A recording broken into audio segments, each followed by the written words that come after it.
Assalamualaikum warahmatullahi wabarakatuh. Innal hamdalillah nahmaduhu wa nasta'inuhu wa nastaghfiruh wa na'udzu billahi min shururi anfusina wa sayyiati a'malina. May yahdihillahu fala mudhillalah wa may yudlil fala hadiyalah. Wa ashhadu an la ilaha illallah wahdahu la syarika lah wa ashhadu anna Muhammadan abduhu wa rasuluh sallallahu alaihi wa ala alihi wa ashabihi wa man ihtada bihadihi wastanna bisunnatihi ila yaumiddin. Yaqulu rabbuna tabaraka wa ta'ala ya ayyuhalladzina amanu ittaqullaha haqqa tuqatih wala tamutunna illa wa antum muslimun. Wa qala ya ayyuhalladzina wa sadida yuslih lakum a'malakum wa yaghfir lakum wa man yuti'illaha rasulahu faqad faza fawzan 'azima. Amma ba'd. Allahu akbar, Allahu akbar, akbar. La ilaha illallah wallahu akbar, Allahu akbar walillahil hamd. Sebelum memulai pada pagi yang mulia ini, diri kami khusus maupun kepada seluruh jamaah sekalian agar selalu meningkatkan keimanan dan ketakwaan kita kepada Allah Subhanahu wa ta'ala, karena ketakwaan tersebut merupakan sebaik-baik bekal yang akan kita bawa Allah Subhanahu wa ta'ala.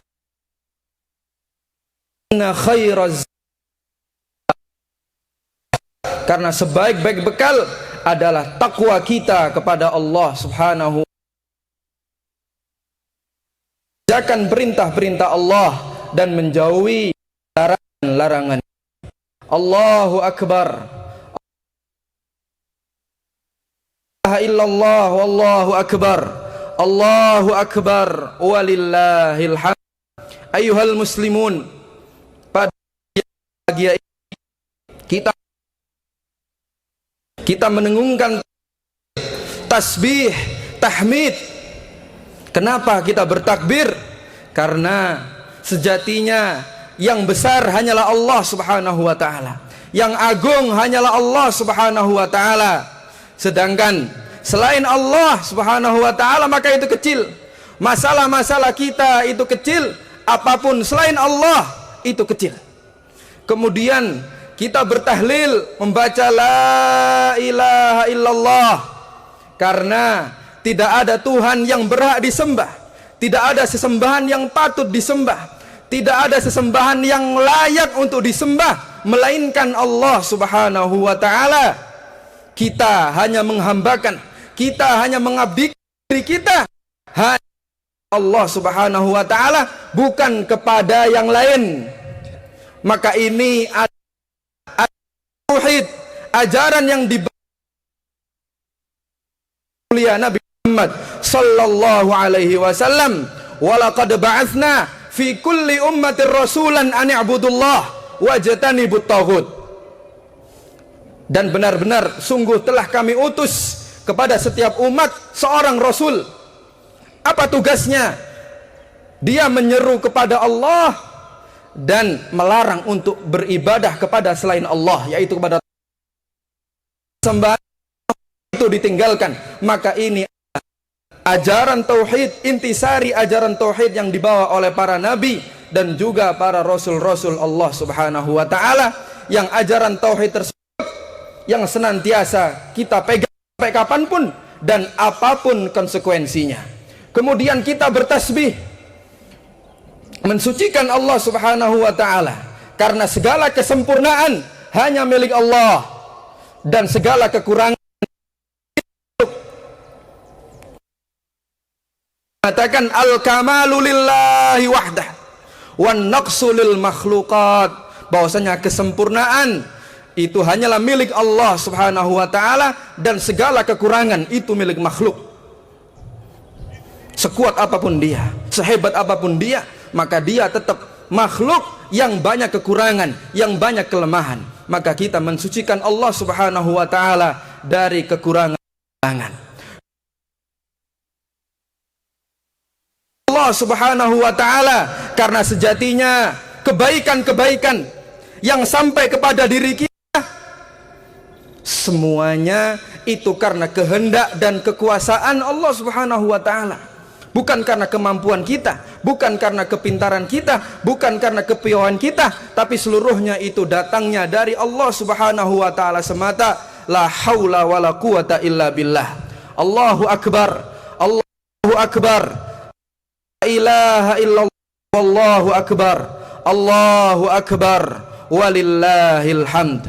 Ayyuhal muslimun, setiap kali momen Idul Adha, kita selalu diingatkan dengan suatu kisah yang agung, kisah keluarga yang amat mulia, yaitu keluarga Nabi alaihi salam, suatu yang menjadi suri tauladan manusia sepanjang zaman. Dan kisah tersebut di beberapa ayat, salah satunya adalah apa yang Allah Subhanahu wa ta'ala sebutkan dalam surat As-Saffat ayat 100 sampai dengan 113. Jamaah kaum muslimin rahimani wa rahimakumullah, mereka adalah keluarga teladan, keluarga yang patut kita jadikan contoh, keluarga yang telah sukses dalam membangun dan menanamkan tauhid dalam sendi-sendi kehidupan.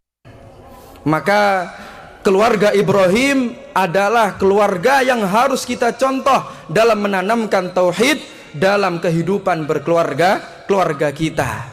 Kita masih ingat bagaimana Nabi Ibrahim alaihissalam, beliau merindukan seorang anak sampai beliau di usia yang cukup tua dan beliau belum dikaruniai Allah Subhanahu wa ta'ala anak.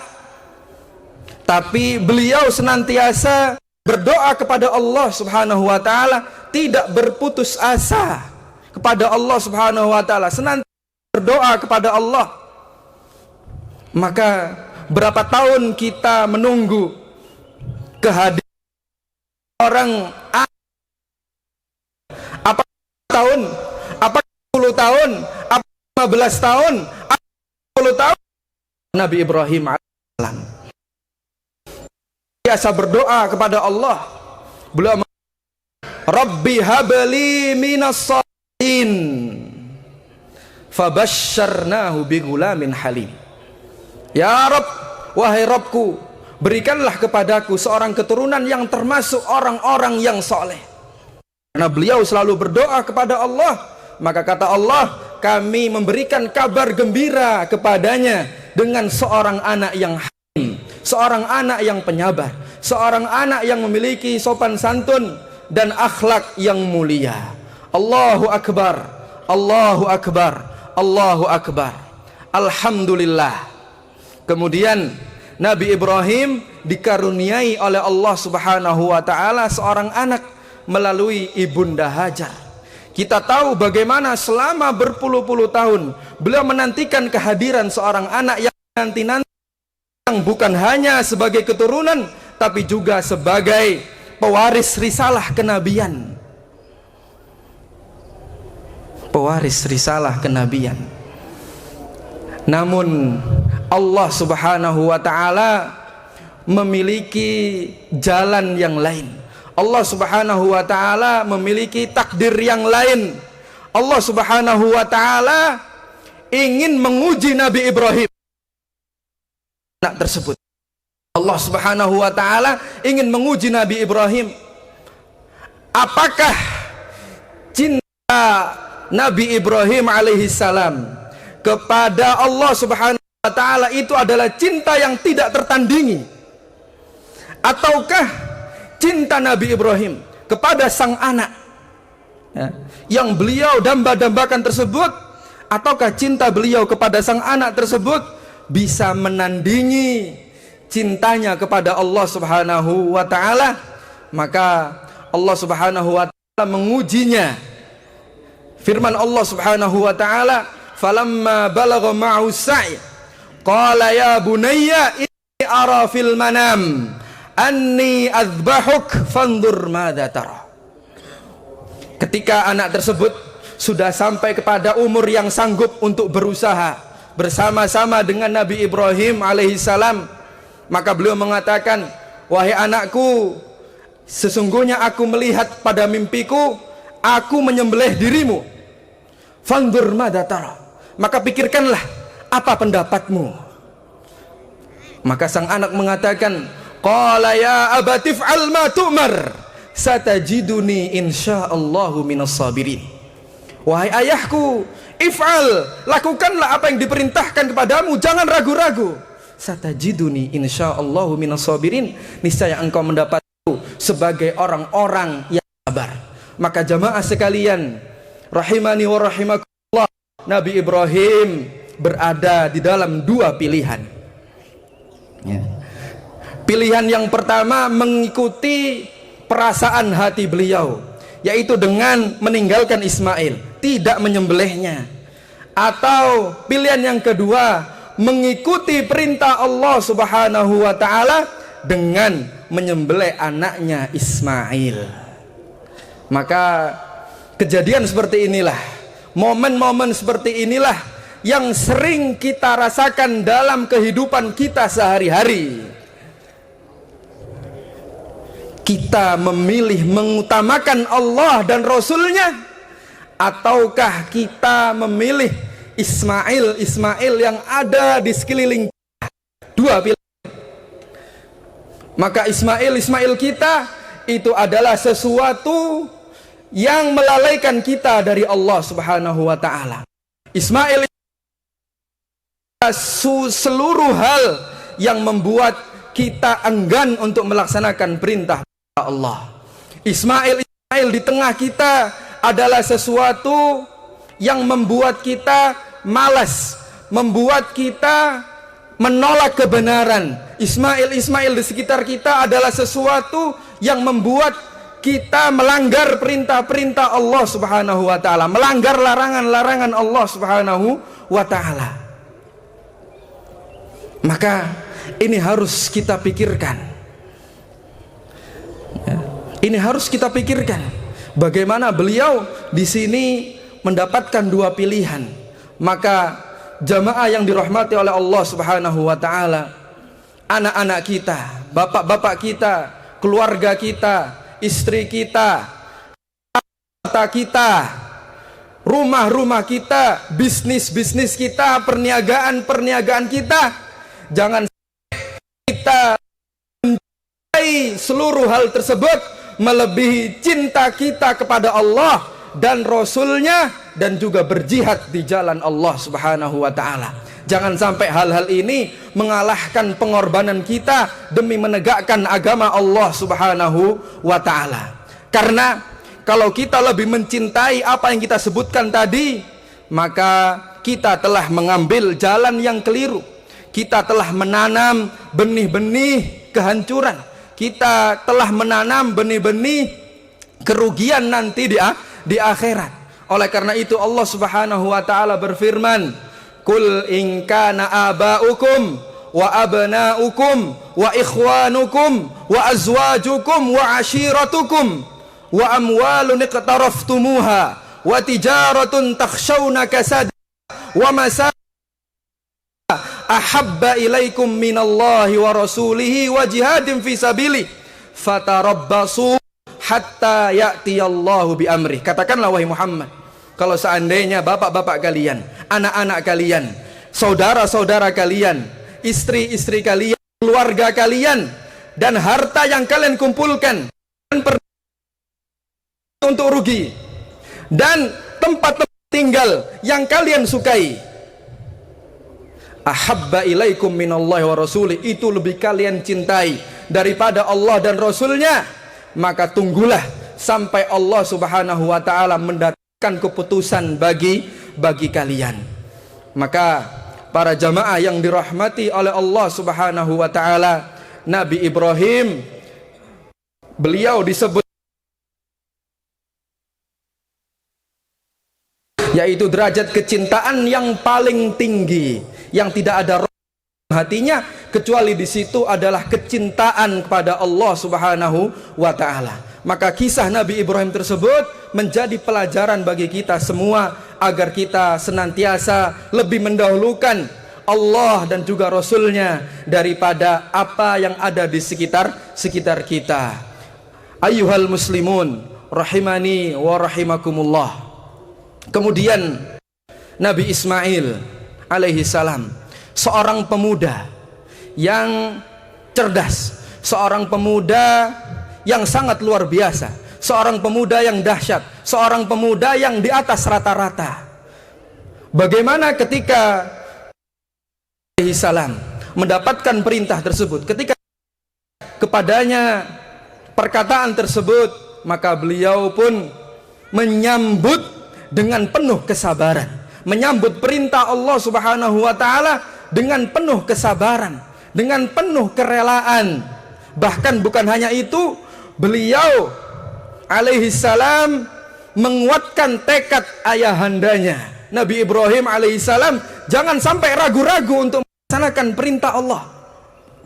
Itu hebatnya Nabi Ismail alaihi salam, hanya patuh tapi menguatkan tekad, karena ini adalah sesuatu yang sangat berat. Bagaimana anak yang sangat dicintai kemudian diperintahkan untuk disembelih lehernya, untuk dikorbankan untuk Allah Subhanahu wa taala, maka ini adalah perintah yang berat. Maka beliau memotivasi ayahandanya untuk segera melaksanakan perintah Allah tanpa ragu-ragu. Maka yang menjadi pertanyaan di sini adalah kira-kira apa yang menjadi menu hariannya yang masuk ke dalam pikiran dan juga hatinya, apa yang membuat beliau setegar itu? Maka jawabannya adalah tauhid yang menancap dalam hati Nabi Ismail alaihi salam, dan kekuatan tauhid yang menancap dalam hati beliau tidak instan begitu saja, tiba-tiba datang. Tapi di situ, wahai ayyuhal muslimat, di situ ada peran seorang menanamkan nilai-nilai kesolehan, yang menanamkan nilai-nilai ketakwaan, nilai-nilai kepasrahan, ketawakalan kepada Allah Subhanahu wa taala. Maka Ibunda Hajar adalah seorang wanita yang dipilih oleh Allah Subhanahu wa taala untuk menemani Nabi Ibrahim alaihi salam, ya, yang melahirkan keturunan-keturunan para nabi alaihi wassalatu wassalam. Maka para jamaah yang dirahmati oleh Allah Subhanahu wa taala, kita lihat bagaimana pemuda-pemuda di sekeliling kita. Kebanyakan pemuda, apakah mereka mewarisi Nabi Ismail alaihi salam? Maka jawabannya kita melihat hal yang sebaliknya. Ya, bagaimana perilaku-perilaku mereka sangat-sangat amat mengkhawatirkan, sangat-sangat amat menyedihkan. Maka kali kenakalan-kenakalan yang ada pada pemuda, tapi bukan itu yang kita bahas, tapi kita kembali mengoreksi diri kita masing-masing. Kita sebagai orang tua, apakah peran kita menjadi orang tua? Sejauh manakah kita mendidik anak-anak kita, baik orang tua laki-laki maupun orang tua perempuan, dalam menanamkan tauhid dalam diri anak-anak kita? Anak-anak kita ini menjadi investasi yang sangat besar bagi kita nanti. Bagaimana mereka ini akan mendoakan kita, akan mengirimkan transferan pahala kalau seandainya mereka menjadi anak-anak yang soleh. Maka perhatikanlah wahai orang tua, anak-anak kita ini mereka yang akan ditanya oleh Allah Subhanahu wa taala, kullukum ra'in wa kullukum mas'ulun an ra'iyatihi. Setiap dari kalian adalah pemimpin, dan setiap dari pemimpin akan ditanyai tentang pertanggungan. Dan Allah berfirman, waqifuhum innahum mas'ulun, dan kumpulkanlah mereka karena sesungguhnya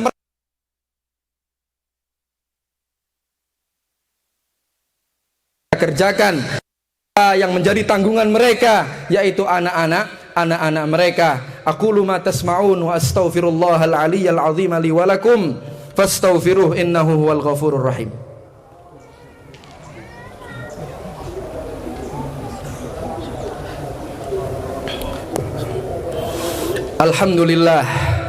Alhamdulillahi rabbil alamin, rabbis samawati wa rabbil ardi rabbil arsyil azim, wa ashhadu an la ilaha illallah wahdahu la syarikalah huwal haqqul mubin, wa ashhadu anna muhammadan abduhu wa rasuluhu hujjatuhu alal khalqi ajma'in wa rahmatuhul muhdatu ilal alamin, sallallahu alaihi wa ala alihi wa ashabihi wa man sara ala nahjihi wa sunnatihi ila yaumiddin. Ya ayyuhalladzina amanu taqullaha haqqa tuqatih wa la tamutunna illa wa antum muslimun. Ayyuhal muslimun, yang menjadi pertanyaan, bagaimana kita bisa mencetak generasi-generasi seperti Nabi Ismail alaihi salam? Setidaknya 90%, setidaknya 95%, setidaknya 70% atau 50%. Kan itu mana caranya? Maka kepada masing-masing kita orang tua, baik yang maupun perempuan, bagaimanakah kita ketika memerintahkan kepada anak-anak kita atau melarang anak-anak kita, tetapi kita adalah orang yang pertama kali melanggar perintah tersebut. Dia mengatakan, nak, sholat jamaah, tapi bapaknya sendiri HP. Ibunya mengatakan, nak, belajar, tapi dia asik di depan TV. Bagaimana anak bisa mencontoh, ya, seperti ini? Maka dicontoh, ya, menjadi contoh yang baik bagi anak-anak kita. Dan juga perhatikan bagaimana orang tua ketika dia mencari pencaharian, jangan sampai ada sesuatu yang haram yang masuk di dalam perut istri kita dan juga anak-anak kita. Karena Nabi SAW beliau bersabda, kullu lahmin nabata min suhtin fannaru aula bihi. Setiap daging yang tumbuh dari suatu yang haram, maka neraka adalah tempat yang pantas baginya. Maka hendaklah diperhatikan, ya, mengenai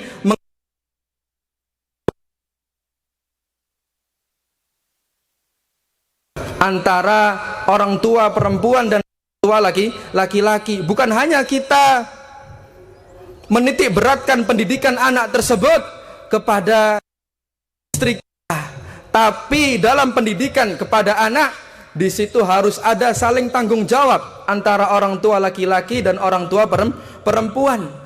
Yang perempuan mencontoh kepada Ibunda Hajar, yang laki-laki mencontoh kepada bapak kita Nabi Ibrahim alaihi salam. Karena dalam suatu keluarga dibutuhkan juga seorang pemimpin dalam suatu keluarga yang soleh, suatu keluarga yang soleh, yang memiliki akidah tauhid yang benar, yang hanif, seperti apa yang dilakukan oleh Nabi Ibrahim alaihi salam.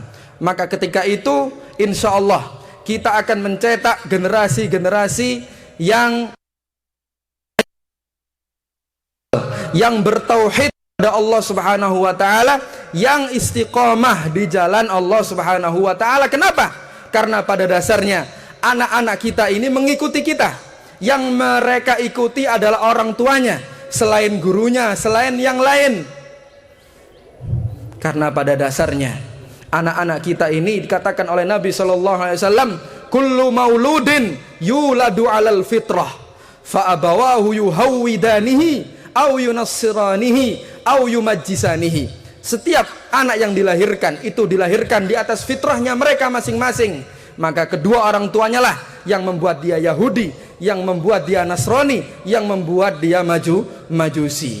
Ayyuhal muslimun, Allahu akbar, Allahu akbar, la ilaha illallah, Allahu akbar, Allahu akbar, ilham. Apalagi akhir ini, bukan hanya akhir-akhir ini saja ya.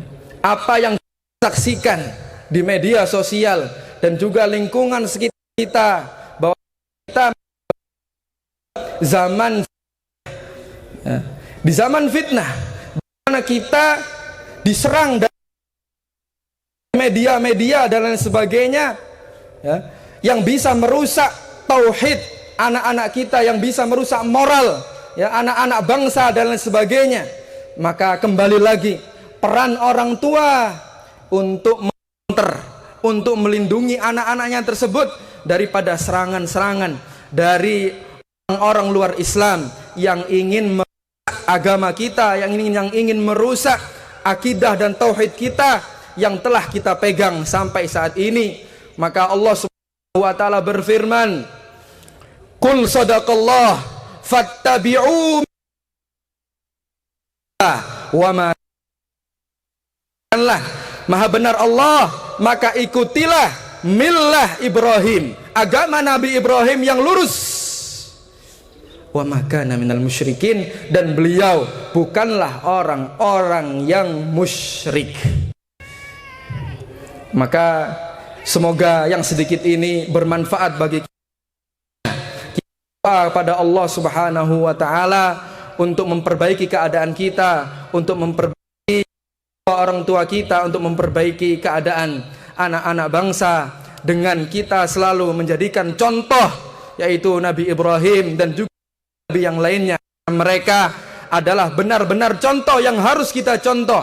Ulaikal ladzina hadallah, ulaikal ladzina hadahumullah fabihudahu muqtadih. Mereka ini para nabi dan para rasul adalah orang-orang yang diberikan hidayah oleh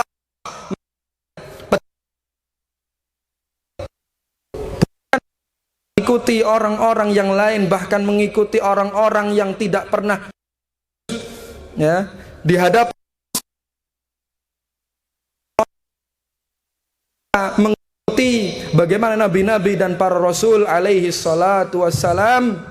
Dan juga yang paling akhir yang menyempurnakan ajaran-ajaran tersebut adalah ajaran Nabi kita Muhammad sallallahu alaihi wasallam. Allahumma salli ala Muhammad wa ala ali Muhammad kama sallaita ala Ibrahim wa ala ali Ibrahim innaka Hamidum Majid, wa barik ala Muhammad wa ala ali Muhammad kama barakta ala Ibrahim wa ala ali Ibrahim innaka Hamidum Majid. Allahumma ighfir lil muslimina wal muslimat wal mu'minina wal mu'minat al ahya'i minhum wal amwat innaka sami'un qaribun mujibud da'awat innaka ala kulli syai'in qadir. Rabbana zalamna anfusana wa illam taghfir wa tarhamna nakunanna minal khasirin. La ilaha illa ant subhanaka inna kunna minadh dhalimin. Rabbana taqabbal minna innaka antas sami'u alaina innaka antat tawwabur rahim. Rabbana ighfir lana wa liwalidina warhamhum kama rabbawna shighara. Rabbana hab lana min azwajina wa dhurriyyatina qurrata a'yun waj'alna lil muttaqina imama. Rabbana atina fid dunya hasanah wa fil akhirati hasanah wa qina adzaban nar. Subhana rabbika rabbil izzati amma yasifun wa salamun alal mursalin walhamdulillahi rabbil alamin. Assalamualaikum warahmatullahi wabarakatuh. Allah